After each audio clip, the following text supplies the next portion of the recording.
సమన్వయ కమిటీ రాష్ట్ర అధ్యక్షులు నాయకత్వం పూర్ణచంద్రరావు గారి నాయకత్వం పూర్ణచంద్రరావు గారి నాయకత్వం బీసీ సమన్వయ కమిటీ బీసీ ఐక్యత జిల్లా పరిషత్లు అయినారా, మరి ఎమ్మెల్సీలు అయినారా, మరి ఇప్పుడున్న పార్టీలు నా ఎస్సీ నా బీసీ మైనార్టీలు ఒకటంటాడు, ఇది బీసీల కోసమే కూర్చొని ఒకటంటాడు. మరి బీసీలకయ్యా నీకున్న శాతం ఎంత? 4-5% 30 సీట్లు పైన ఉన్నారు. 7% కులబలు 45-50 సీట్లు ఉన్నారు. మరి కులానికి ఒక సీట్ అయ్యా మా వాళ్ళతో ఓట్లేసేక పుట్టారా మీకు? మరి ఎవరైనా అడుగుతున్నారా? ఇల్లు మనం నొప్పి పెట్టడమే. ఈ రెండు పార్టీలు కూడా బీసీలు దగా చేస్తున్నాయి, మోసం చేస్తున్నాయి, నమ్మిస్తున్నాయి. అదే చెప్తున్నా, ఇక ఈ పార్టీలకు కాలం చెల్లింది.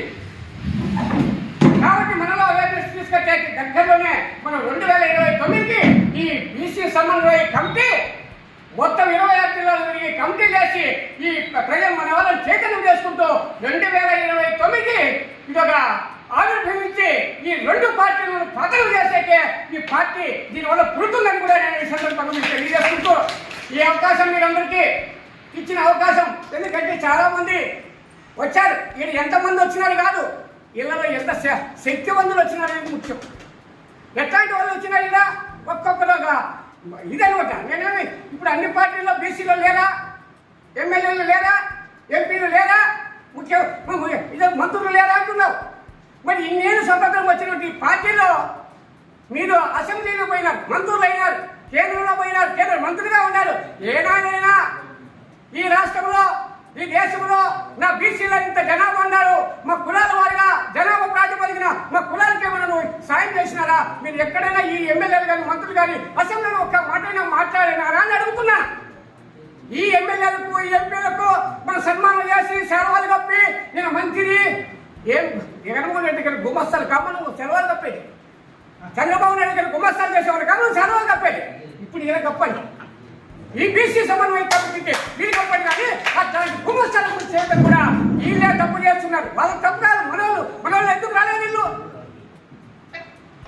నేను మంత్రి, ఏం మంత్రి నువ్వు ఏం చెప్తావు? సొంత నిర్ణయాలు తీసుకునే శక్తిగా నీకు? ఒక సొంత నిర్ణయం తీసుకుని ఒక మాట మాట్లాడతావా? ఎంతమంది మంత్రులు లేరు, ఎంతమంది మినిస్టర్లు లేరు, లేకపోతే బీసీల గురించి ఒక్క మాట కూడా అసెంబ్లీలో మాట్లాడారు.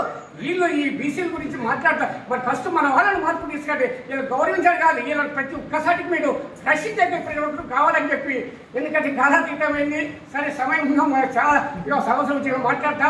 నేను ఇద్దరితో ఈ అవకాశం ఇచ్చిన మీ అందరికీ కూడా నా పేరున నేను ధన్యవాదాలు చేసుకుంటూ, బలము మనది, జనము మనది, మనమంతా ఏకమైతే విజయం మనది.